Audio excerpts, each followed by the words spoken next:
It's necessary, if you're going to compete today, that you look for ways to amaze your customers by being one of those individuals that keep your commitments, that keep your word, that's relentless. It's necessary as you work with the people that you bring into your organization, that they see that you are a good example of a person to work with, because you model integrity and determination and ambition and truth and honesty and the way in which you conduct business.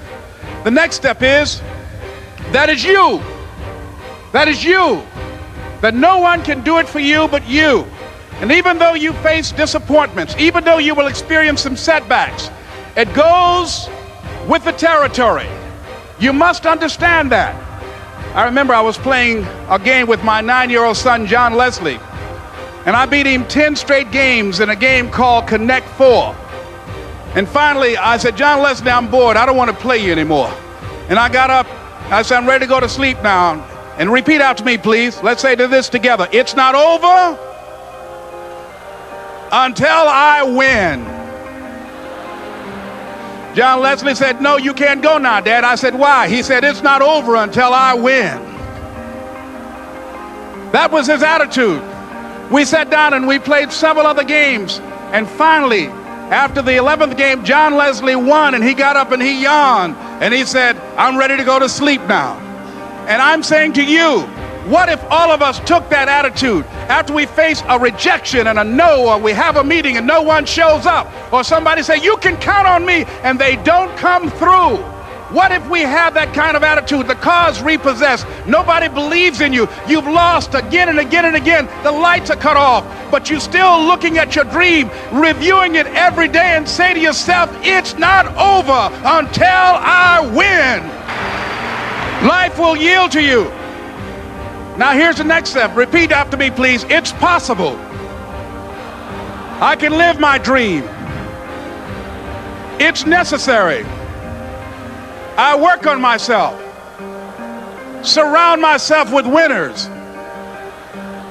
Become creative. It's me. I've got to make it happen. It's not over until I win. The next thing that's important to know, yes, it's possible that you can choose your future and direct the course of your life as you run toward your dream. It's necessary that you have goals, that you write those goals down, that you plan, that you think constantly of how you can begin to improve what it is that you're doing. If it's your presentations, if it's your recruiting skills, whatever that is, it's also necessary that you look for ways to always find a way to pull it out when everybody else thinks that you are defeated. That you've got to take personal responsibility to know that in order to become successful, you've got to make it your personal business to do it. But the next thing, ladies and gentlemen, I want to share with you that some of you already know that it's hard. It's not easy. It's hard changing your life. It was hard when just over 3 years ago, in the Penobscot building in Detroit, Michigan, where I was operating my business, and I fell on some hard times, and I was sleeping in my office. It was hard coming into the lobby, and the security said, excuse me, Mr. Brown, can we see you for a moment? And I said, yes. And I walked up to the counter, and he gave me an envelope. And he said, would you mind reading it here? And I opened the envelope, and the envelope was from management that said, this is an office tower. It's not a hotel. Please do not sleep in your office. And I said, excuse me, sir. I said, I just work long hours in creating my business. I'm an entrepreneur. And right now things are bad for me, but they're not going to be this way always. And I just asked for the opportunity to continue to operate like I'm doing. I'm not trying to make this my home. And it was hard coming through the lobby. And sometimes they would laugh. There's a guy talking about becoming successful. And look at him. He's bathing in the bathroom upstairs on the 21st floor. He sleeps on the floor. Him and 2 other dreamers up there. Look at him. It was hard, ladies and gentlemen, coming to speak to people. And I was facing financial difficulties in my own life. I was behind on my bills and my dreams, and I'm saying to them, you can live your dream. It was hard, ladies and gentlemen. It was very difficult to pick myself up each day believing that I could do it. There were times that I doubted myself. I said, God, why is this happening to me? I'm just trying to take care of my children and my mother. I'm not trying to steal or rob from anybody. Why did this have to happen to me? It was very hard. And here's what I want to say to you. For those of you that have experienced some hardships, don't give up on your dream.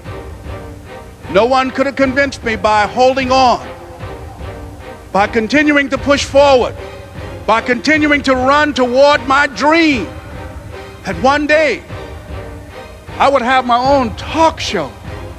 It's a long shot, ladies and gentlemen, from Liberty City, an abandoned building on a floor, never knowing my mother or father. It's a long shot being here with you today in this dome in Atlanta. It's a long shot. No college training, labeled educable, mentally retarded, but I kept running toward my dream.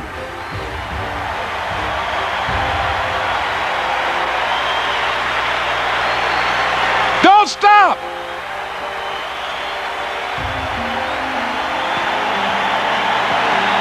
Don't stop.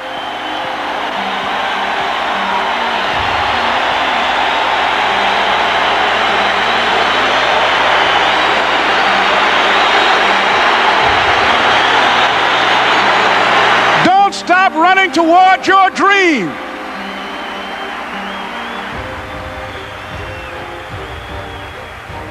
It's very important as you hold on to that dream.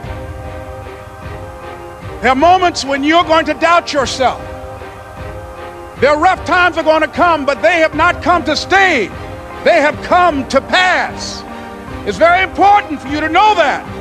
Don't say I'm having a bad day. Say I'm having a character building day.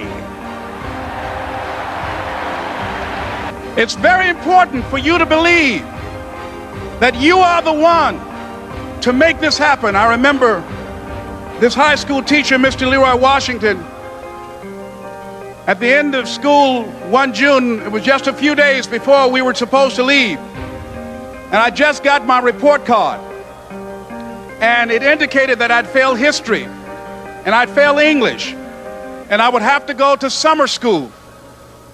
And I was feeling within myself that I was a failure, that I'm slower than most people in getting paperwork, and I was feeling down on myself and very negative.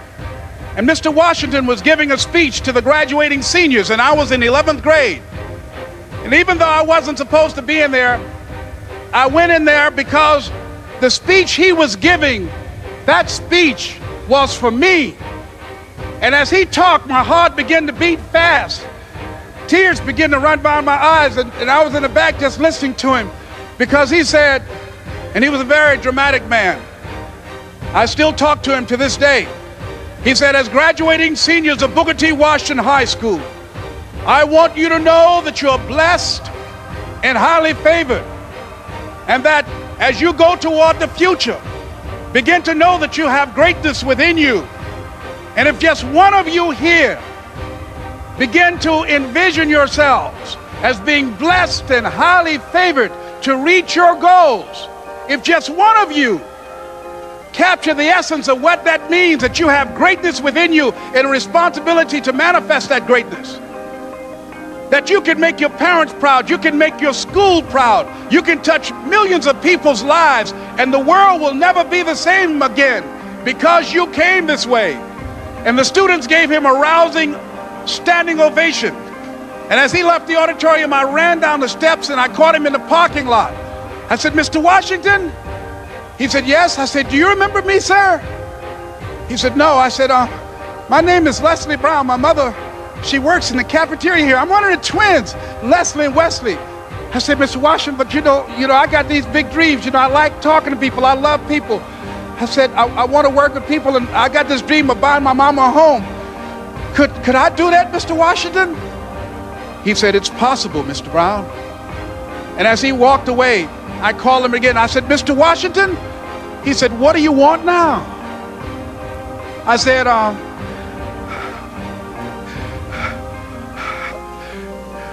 I'm the one, sir. I said, I'm the one. You remember me, sir. I'm Miss Mamie Brown's boy. I'm the one. I'm the one.